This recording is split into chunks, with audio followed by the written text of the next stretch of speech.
Hello, everyone. Good afternoon. Before I take your questions, I wanted to let you know that on Friday, the President will be joined by college students here at the White House for an event where he will call on Congress to prevent student loan interest rates from doubling on July 1st.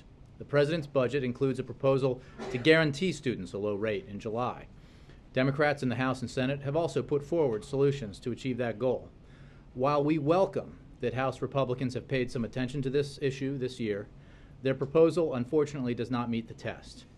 It fails to lock in low rates for students while also eliminating a safeguard that provides middle-class families most in need with lower interest rates for student loans. And it raises rates of students for deficit reduction instead of taking on closing loopholes and tax breaks for the well-off and well-connected. The President will call on Congress to pass a solution that truly helps keep college affordable for middle-class families and students, and he looks forward to working with them in the days ahead to get there. With that, the Associated Press. Thanks, Jay. Yes, last week the President spoke about greater transparency in its drone program, and in that spirit, I wanted to ask you whether you could confirm reports of a drone attack that killed a Pakistan Taliban leader today in Pakistan. Well, we are not in a position to confirm the reports of Wali-ur-Rahman's death. If those reports were true or proved to be true, it's worth noting that his demise would deprive the TTP, Tehrik-i-Taliban Pakistan, of its second-in-command and chief military strategist. Wali-ur-Rahman has participated in cross-border attacks in Afghanistan against U.S. and NATO personnel and horrific attacks against Pakistani civilians and soldiers. And he is wanted in connection to the murder of 7 American citizens on December 30th, 2009 at Forward Operating Base Chapman in Khost, Afghanistan. So while I am not in a position to confirm the reports of his death, it's important to note who this individual is. You're not in a position to confirm because that's... I just don't have. I'm not in a position to confirm. I don't have an ability to confirm that for you. I mean, separately, I'm not in a position also to discuss operational matters, but it is important on this, with regards to this individual, to know a little bit about his background. Would you, in the future, then, if you have knowledge, that would you be releasing this kind of information as part of this new strategy that the President? Well, I think it's important to note that as part of his commitment to transparency, the President's speech at NDU laid out the legal and policy standards that guide our actions at great length, against whom and under what circumstances we take direct action. Those standards are now there for the American public and the world to see. That does not mean that we would be able to discuss the details of every counterterrorism operation. But it does mean that there are standards in place that are public and available for every American to review. Now, let me also say that to the extent that a question like this would be asking about our policy generally, I would refer you to the President's speech in which he said that in the Afghan war theater, we must support our troops until the transition is complete at the end of 2014. And that means we will continue to take strikes against high-value al-Qaeda targets, but also against forces that are massing to support attacks on coalition forces. By the end of 2014, we will no longer have the same need for force protection, and the progress we have made against core al-Qaeda will reduce the need for unmanned strikes. So I think that it's important to look at what the President said within the context of the Afghan war theater operations. Question on Syria. Reports today of some continuing rifts within the opposition, some dispute between opposition in Syria and the expatriate opposition movement. Mm-hmm. Does that raise questions about one, about your support for those opposition movements, and 2, about any prospects for a Geneva conference that would be successful? First, I would say that it is not surprising that there might be disagreements within the opposition. There is a unifying principle within the opposition, and that is that Syria's future cannot include the Assad regime. And we are working to bring together representatives of the opposition and the regime with the goal of implementing the Geneva Communique, as you know. And the United Nations would chair the conference. Secretary Kerry has been meeting with other nations and a range of key supporters of the opposition to lay the groundwork for the conference. So we have been working with the opposition, together with our partners, to help them come together, to unify them around core principles. And we think it's very important that the process towards the implementation of the Geneva Communique continue. We think that ultimately the political transition in Syria that we seek and that the Syrian people seek is the right path to bring about a cessation of the terrible violence there and the beginning of an implementation of a post-Assad future for the Syrian people. Thanks. Yeah.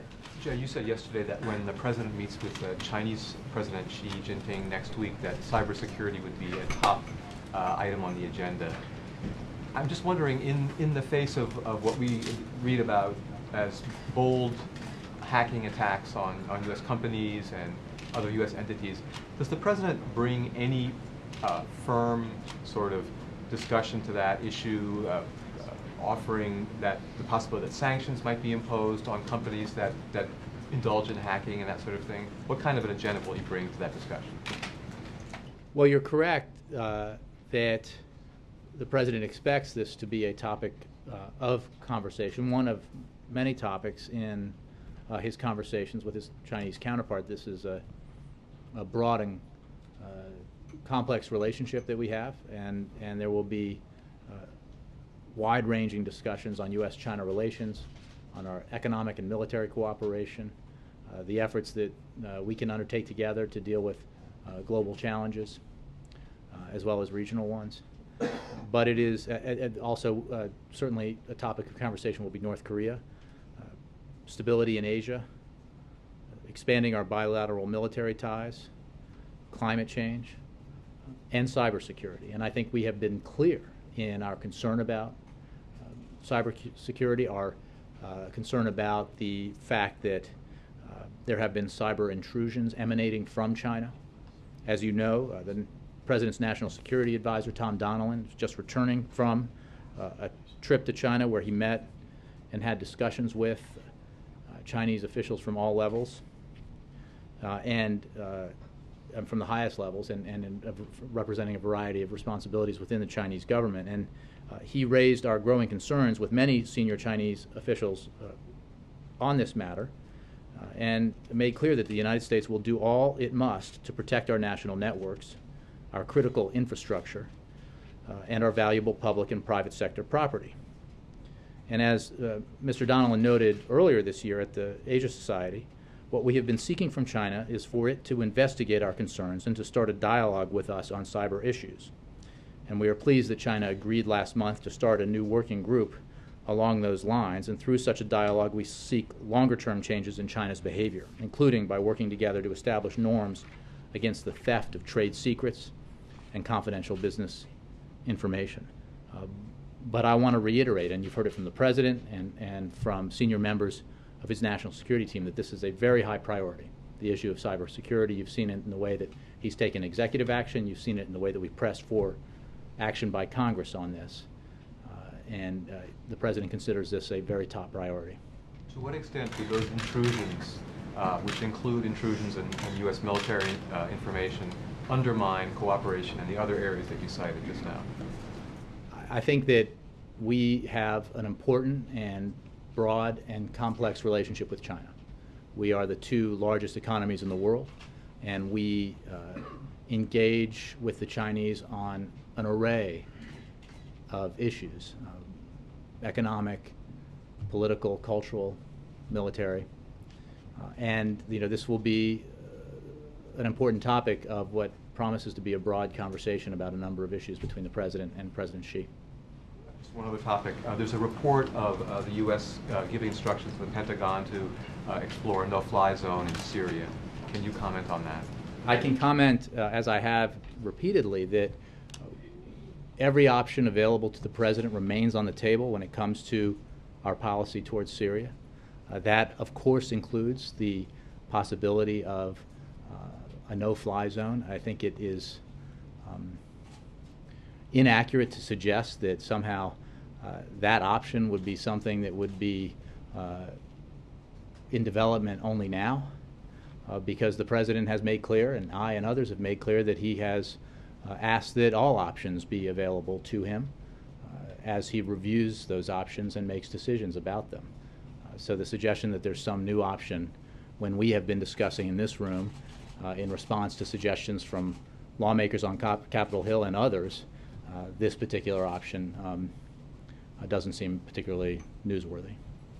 Yes. Jay, the chairman of the House Judiciary Committee has sent a letter to Eric Holder about his testimony to that committee on May 15th, during which the Attorney General said, in regard to potential prosecution of the press for the disclosure of material, this is not something I've ever been involved in, heard of, or would think would be wise policy. Roughly a week after that, as you know, Jay, the Justice Department acknowledged that Attorney General Holder was involved in the decision to seek a search warrant for the private emails of James Rosen over at Fox News. Is it the administration's opinion that the Attorney General testified truthfully at that I think hearing? based on what you said, he testified truthfully. I think every published report, I think the Attorney General talked about prosecution. Every published report that I've read about the case in question says that it's completed. No further charges or prosecution is contemplated. And again, I would point you to published reports and the extremely large distinction between what's at issue here and prosecution. Because the FBI affidavit identified Rosen as a potential aider and abettor and/or co-conspirator. That Correct, sounds and I very again would point you to prosecutorial. published reports that say no prosecutorial action was taken and none is contemplated, again, based on my reading of reports. So it seems self-evident that that charge is inaccurate. And on May 16th, the President was asked whether he has confidence in the Attorney General, and he answered in the affirmative. Is that still the case? Does he still Absolutely. have confidence in this Attorney General? He absolutely does, yes.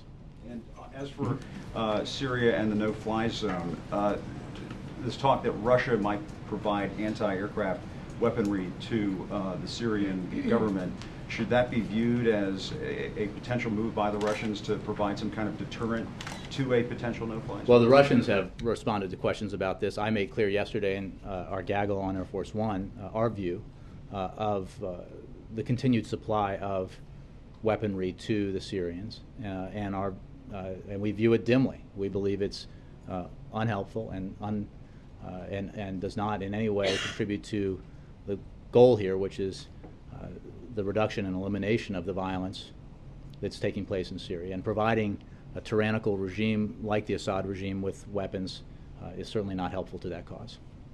John. Just to quickly follow up on the Eric Holder testimony.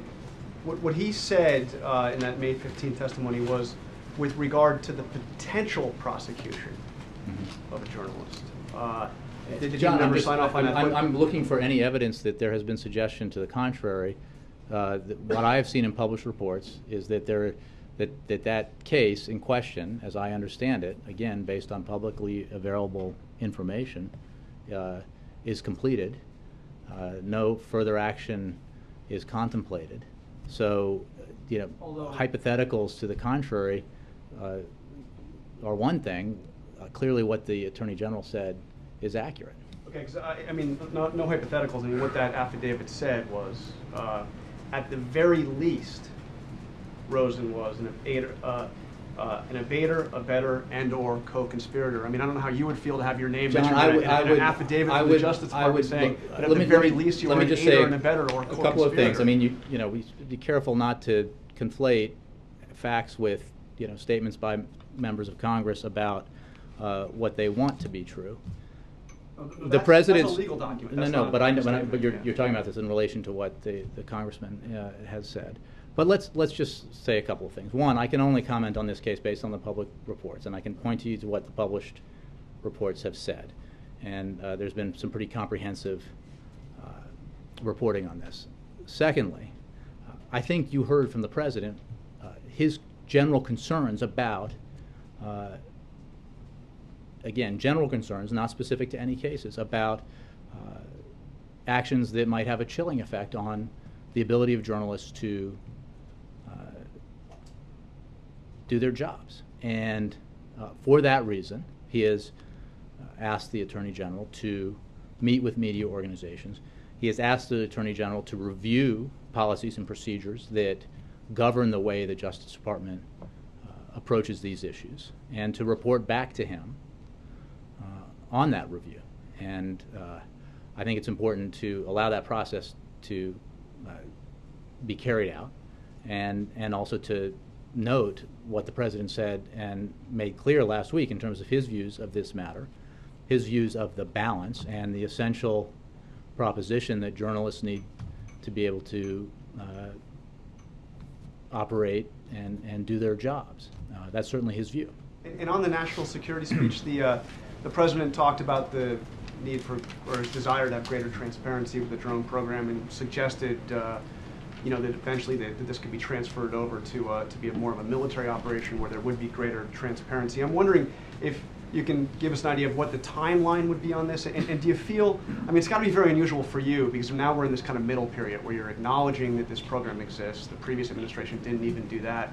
But here you are today giving us the justification for a drone strike that happened in Pakistan without actually confirming that it happened. Well, I think I made clear that I think extraordinary amount of information the President provided last week in a lengthy speech about our counterterrorism policies and other matters reflects his commitment to transparency on these issues. It does not mean that we are going to discuss specific counterterror operations. And is that going to change over time? I mean, again, I think that you have to look at what the President said last week about direct action and direct targeting, and also understand that, as he said, that we have troops in harm's way in the Afghan war theater, and that we need to take actions that are necessary to protect those troops.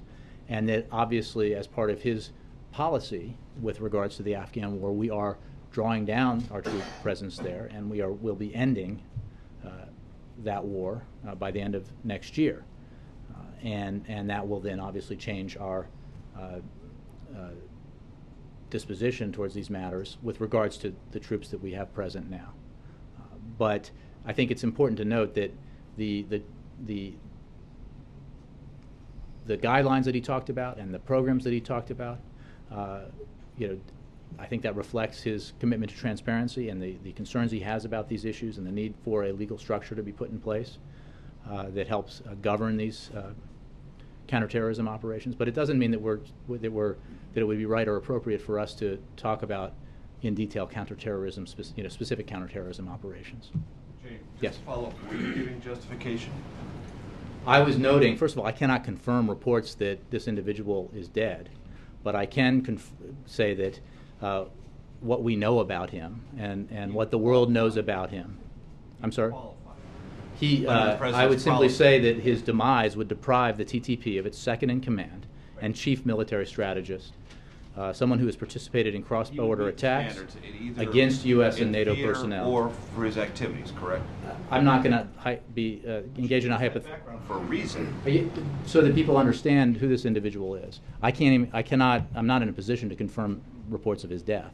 I can tell you that he this is the individual we're talking about. Both in theater and in activities, he would qualify. I can tell you that, as I just said, that in the Afghan war theater, we must support our troops until the transition is complete at the end of 2014.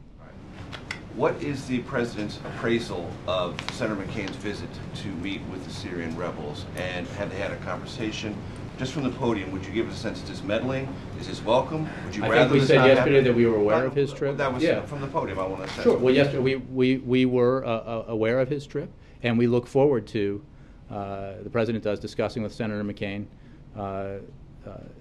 his visit and his. Is that on the schedule yet? I don't have a scheduling update for you, but as you know, the President speaks with or meets with Senator McCain with some regularity. They met recently here in the White House. But I don't know that they have spoken yet since the senator was in Syria. Now, we had a conversation last week where I asked you about this assessment that the Assad regime might be stronger. You said you didn't know what the U.S. assessment of that is. Let me ask you about the rebels. Does this administration believe the rebels are winning, gaining ground, losing ground, less organized, more problematic? What is its sense of the on-the-ground efforts to unseat the Assad regime? I would say that Assad remains in a vulnerable position, that his control over his country is extremely reduced because of the strength of the opposition. There are obviously ebbs and flows in something like this, and we have noted the role played by Iran in supporting Assad. We have noted the role played by Hezbollah in supporting Assad, and have noted that that says a lot about the Assad regime in terms of the friends it has in the neighborhood and the world. We are committed with our partners and allies to a process that brings an end to this conflict and allows the Syrian people to determine their own future. And they have determined that their future cannot include the Assad regime in power. So I think that it's evident that there remains a great amount of violence in Syria, a great loss of life, and I'm not able to give daily or weekly battlefield assessments. What I can say is that we are committed to our support for the Syrian people through humanitarian aid. We are committed to our support for the Syrian opposition through the direct assistance we've been providing and will continue to provide. And we are committed to reevaluating the options that are available to the President when it comes to further action in Syria. And we evaluate those options based on assessments of whether or not implementing those options would bring us closer to the policy objective, which is the peaceful transition within Syria that the Syrian people seek and that our partners and allies seek. On the Attorney General's testimony that you've been asked about today, is it your position he was technically accurate but not fully responsive, or accurate and fully responsive?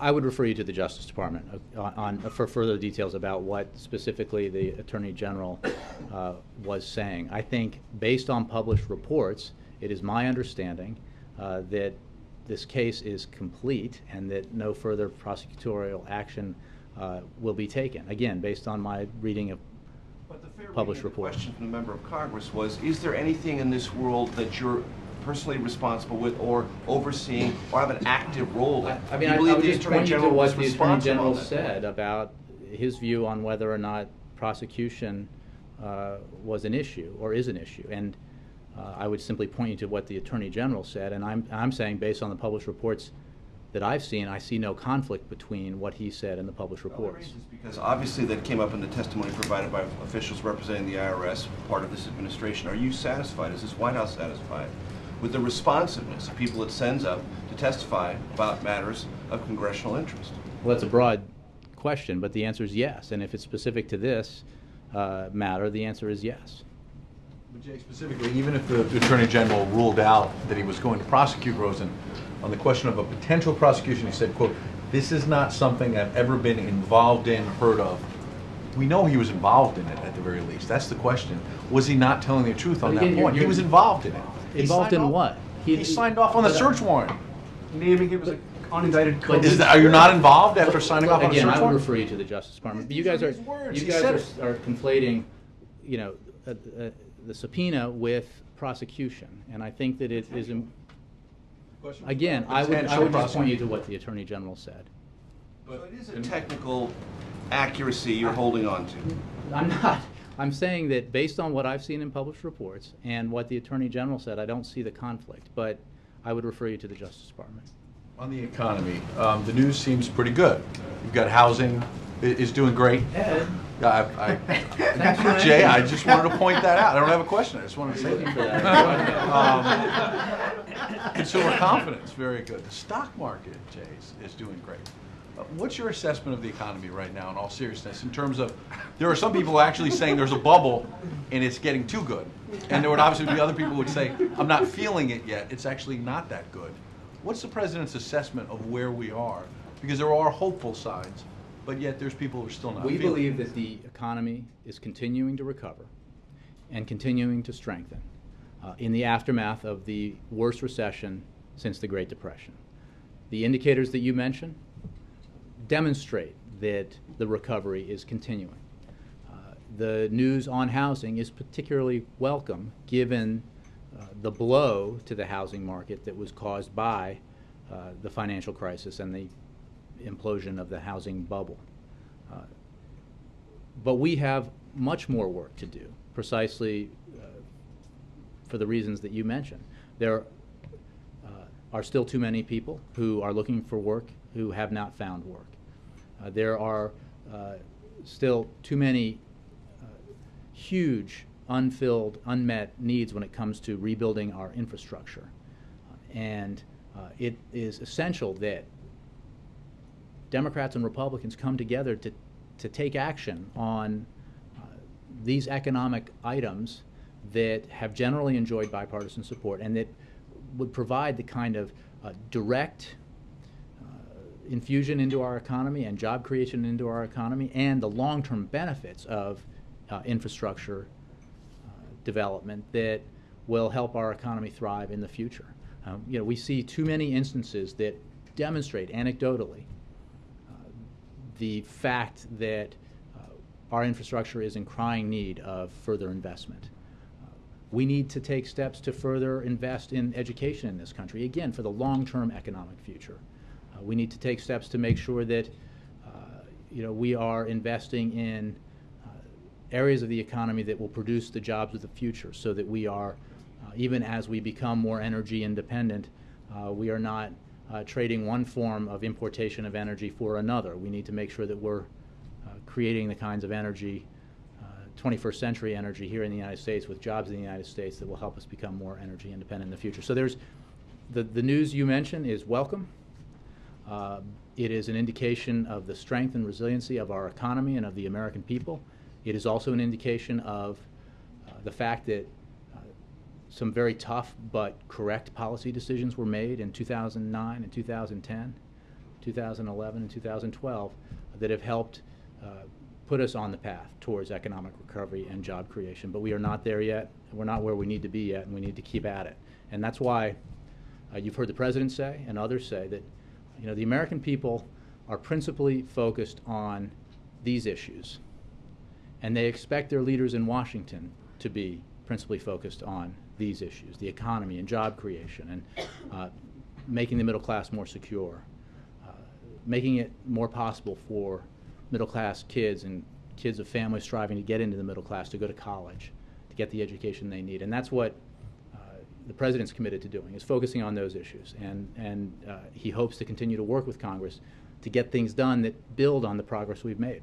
Very last quick follow-up on the economy, which is, how does the sequester fit in this? Because you said many times from this podium that it was going to really hurt the economy, and yet you have to acknowledge, because you want to acknowledge, obviously, the economy is doing pretty well, even though the sequester has now had time to kick in. So how do you square those two? There is no question, and you don't take our word for it. Take the assessments of outside economists, take the assessments of the CBO, that the sequester will cost jobs, 750,000 jobs, according to the CBO. It will cost us economic growth, up to 0.5% of economic growth, according to the CBO.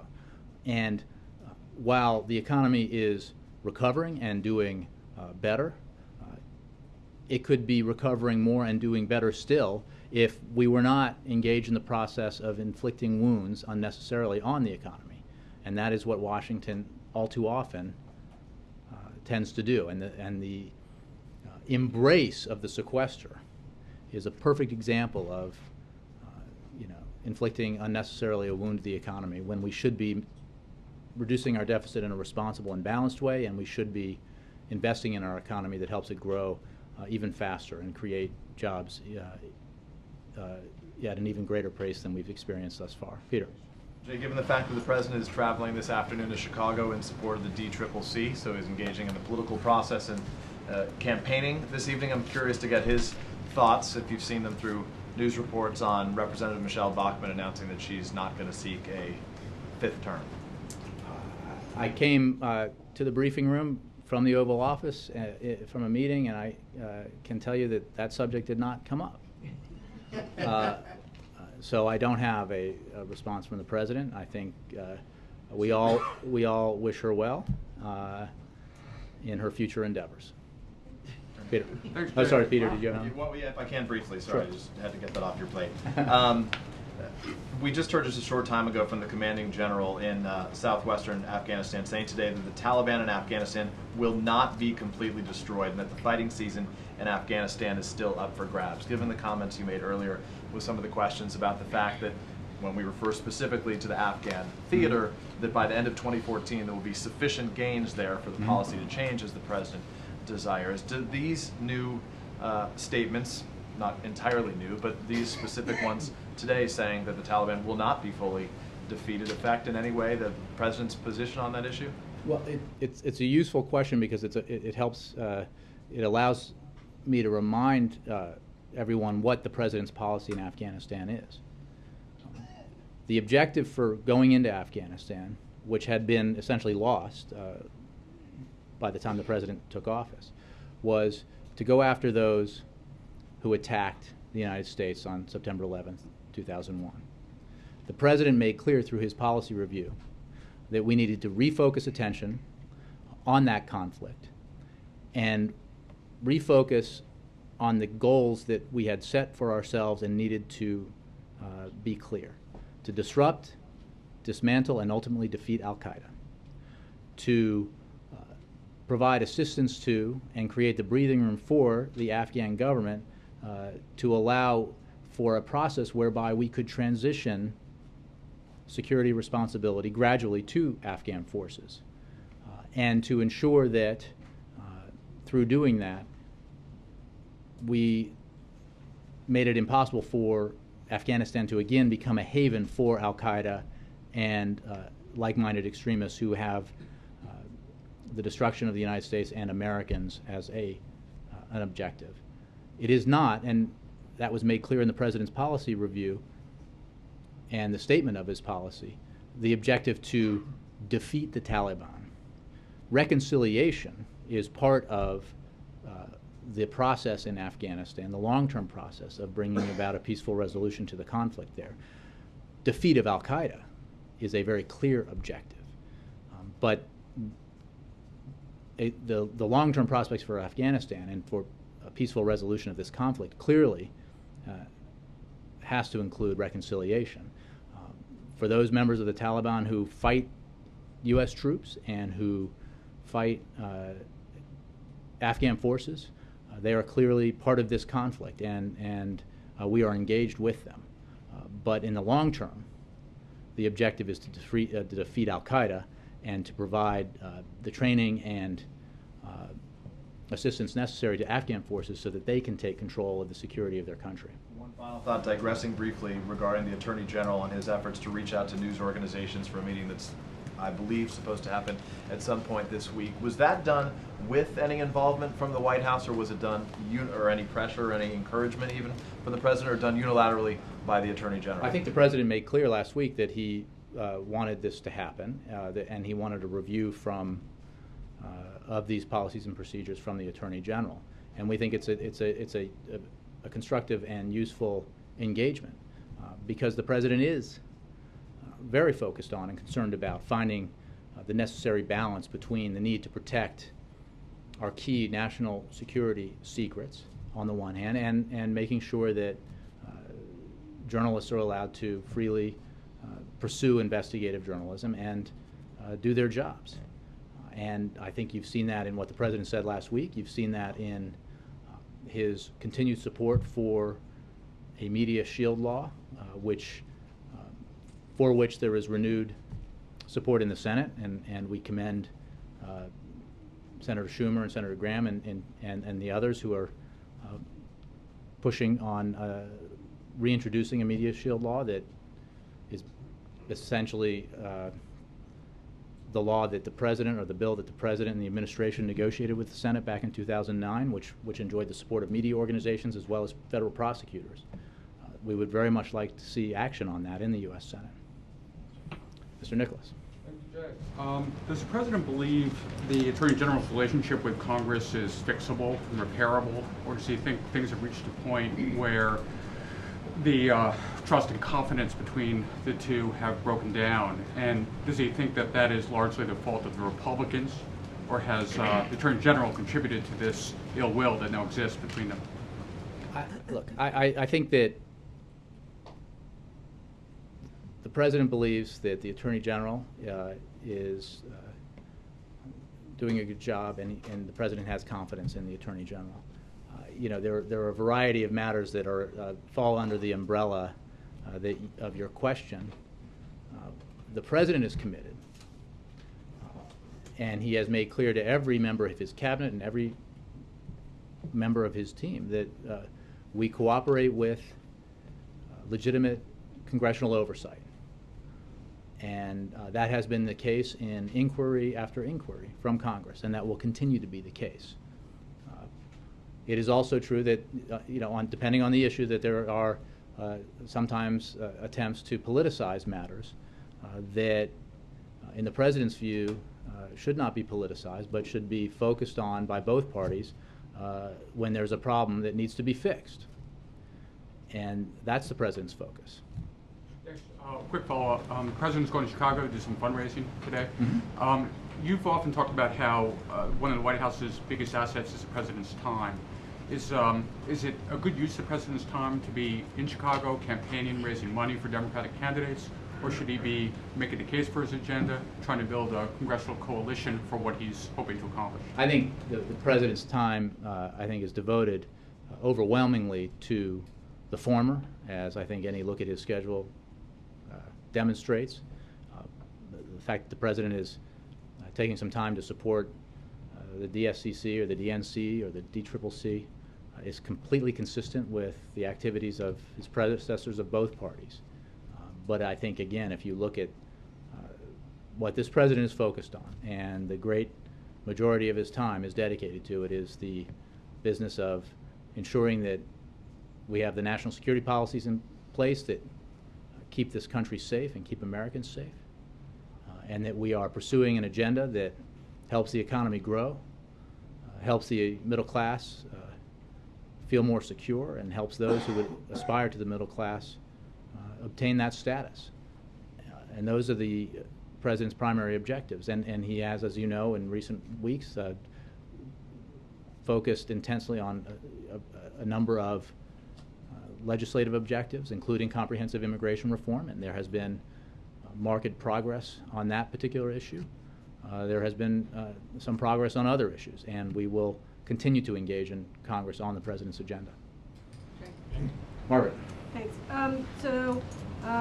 Several top administration officials were meeting with Latino and Hispanic business folks today. The President did not drop in, is that right? I don't believe he has, or that that's on his schedule. But you're correct that the White House will convene, or is convening, the nation's top Hispanic business leaders from across the country today for the first ever Hispanic Business Leaders Forum. And the event, which is held in conjunction with the U.S. Hispanic Chamber of Commerce, will focus on jobs in the economy. About 80 top Hispanic business leaders are expected to attend the forum, and they come from a range of industries.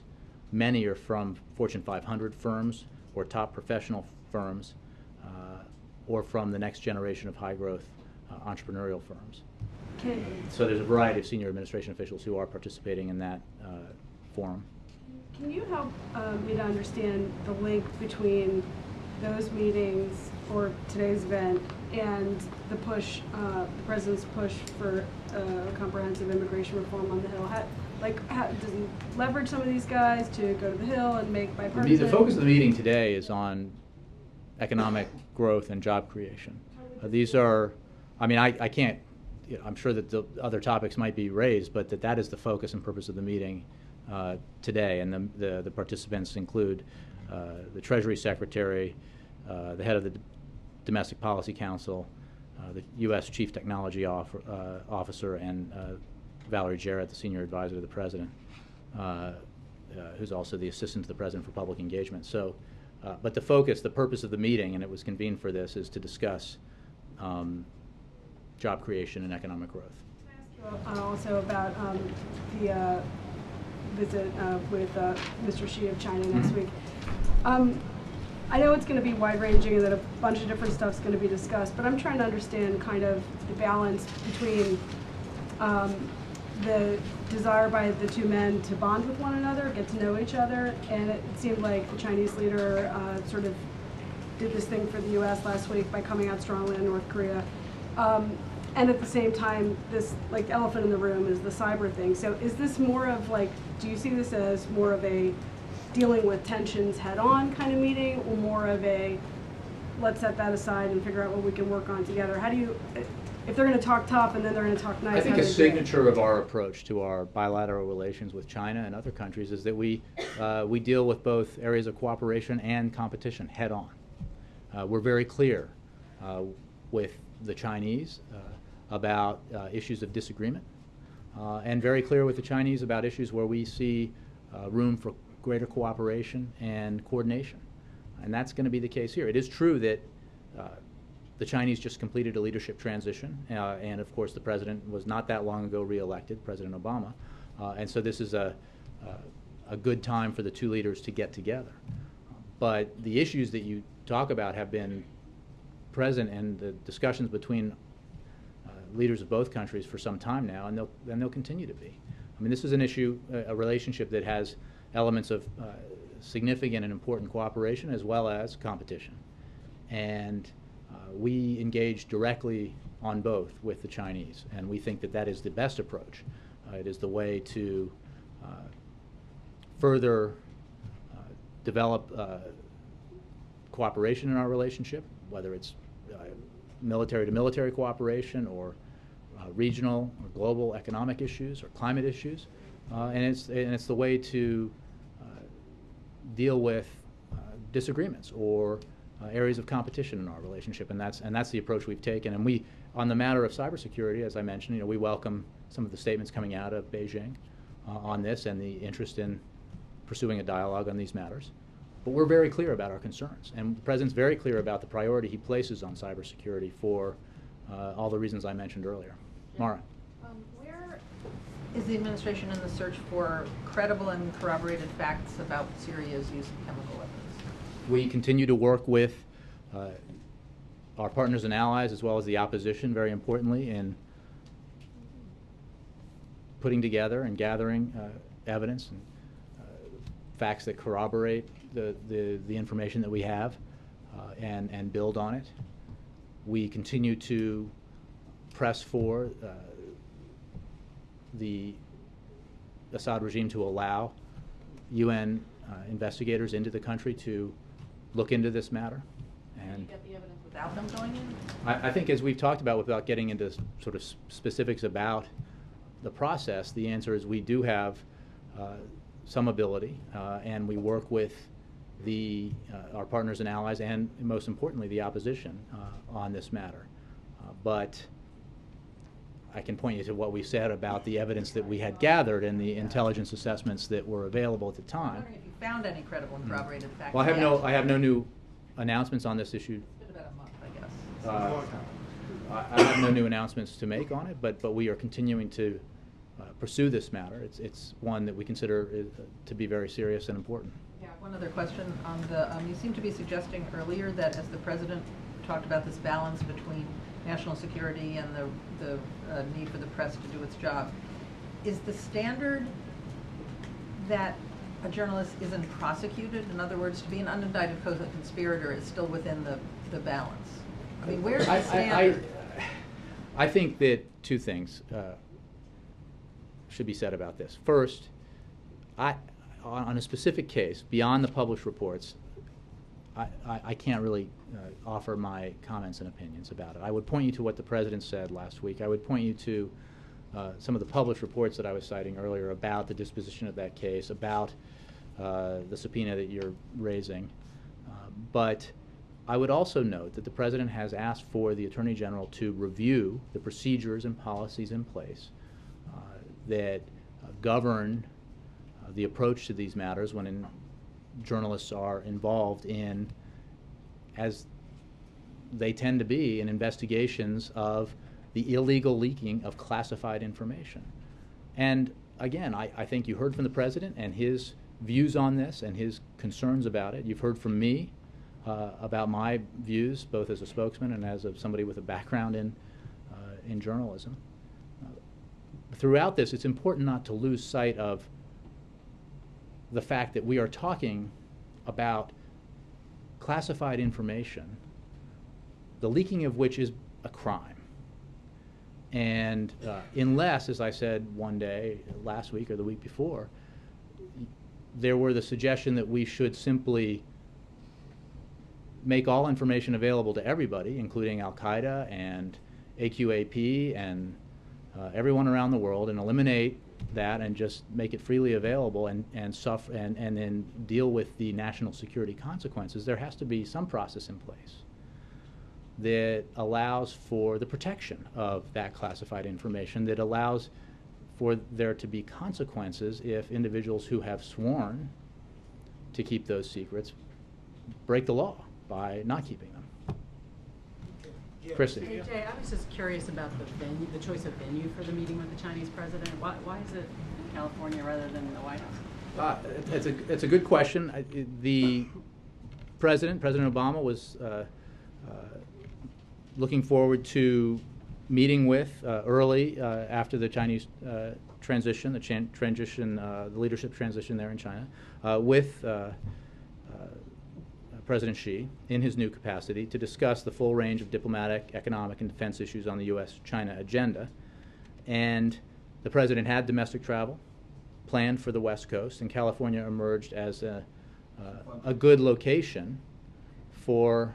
He had domestic travel in California. California is closer to Asia, obviously, and California became a useful place for and a good place to have this meeting.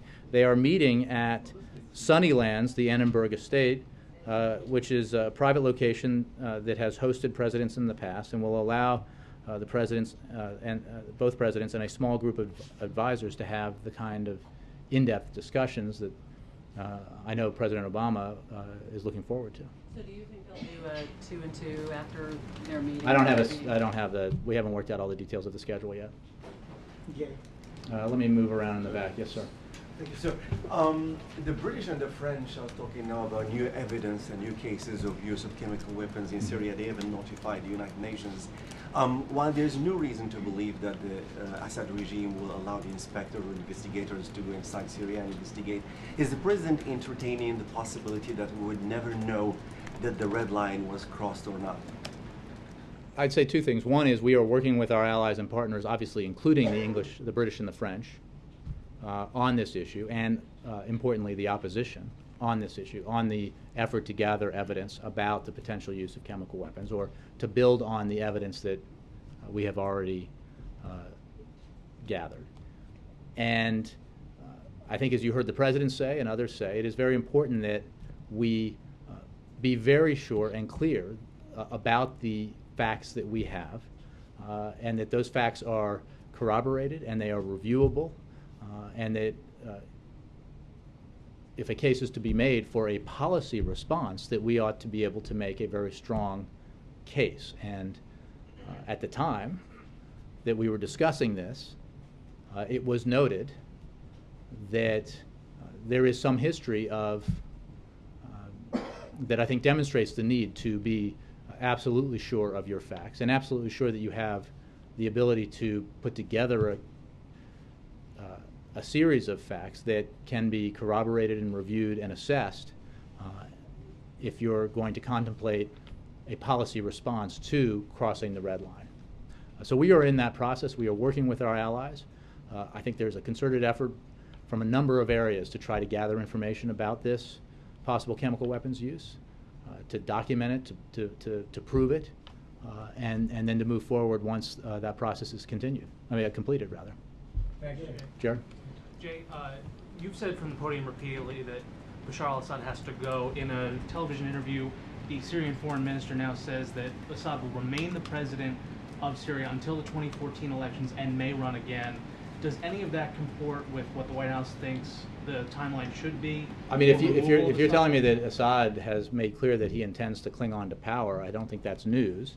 I think the Syrian people disagree, and I think that we clearly disagree, and more importantly, the Syrian people, but allies of the Syrian opposition and people around the region and the world disagree with the proposition that Assad has a future as the leader of Syria. And the process that we talk about with the Geneva Communique has to result in a post-Assad Syria. Now, we've talked about the composition of the group of participants in those discussions, and that would obviously be something that everyone has to agree to, including the opposition. But the end result here has to be a political transition that does not include, as at the end, Bashar al-Assad in power. And could that be through an election that happens in Syria? Well, I think we are interested in bringing about that transition as soon as possible. That's why we've worked very assiduously on establishing, reinvigorating the Geneva Communique process and setting up a conference in June. And we're going to press to bring this about as quickly as possible, mindful of the many challenges that are out there to the conclusion of this process. Does the president have a reaction to Governor Chafee of Rhode Island, Lynn Chafee, saying that he's going to switch parties to become a Democrat?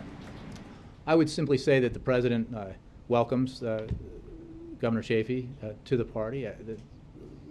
Governor Chafee's been a longtime supporter of President Obama, and not as a party matter, but as a supporter of the president and his policy proposals. But I don't have any other response beyond that. Yes, Andre. I have a question on Russia. As we know, recently the Russians delivered their own message to the president.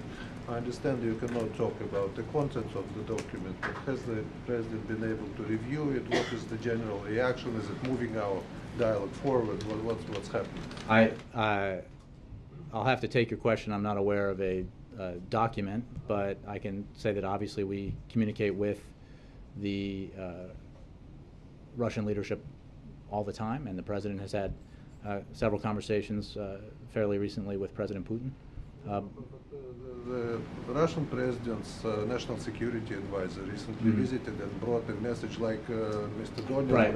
I just don't have any information about those communications for you. Could you take the message? Could you take the question? I can take the question, but my guess is we're not going to discuss those kind of communications. On Syria, Jay, well, I'm listening to all this, and basically a general type question is, do you still regard Syria as a country that's governed by international laws, that's covered by laws, to which international laws apply notions such as sovereignty and integrity or whatever?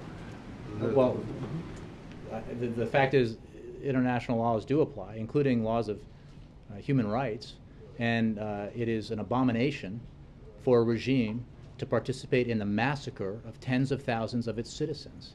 That is an abomination. And the world sees that. The Syrian people live it. And we are committed with our allies and partners and the Syrian opposition to bringing about a future, or helping bring about a future for Syria that is a marked improvement on its present. The reason I was bringing this up was because I simply don't understand how a lawmaker from a different country can come into a place, into a different country's territory, and basically call for a regime change or something like that. What legal basis We've is there been for making that? clear as a matter of United States policy that we believe that Assad must not continue to rule Syria, that he has massacred his own people, that he has the blood of his own people on his hands, and that process continues. Bashar al-Assad long ago gave up the opportunity to participate in a transition process that would improve the future of the Syrian people and the Syrian nation. He chose instead to wage war on his people. And we are unapologetic about a policy position that calls for a future in Syria that does not include a tyrant who has demonstrated his willingness to murder his own people. And does it make Syria no man's land legally? I'm not even sure what your question is. I get the sort of basic motivation behind it. I think we just disagree on our basic view of the situation in Syria. Thank you all very much.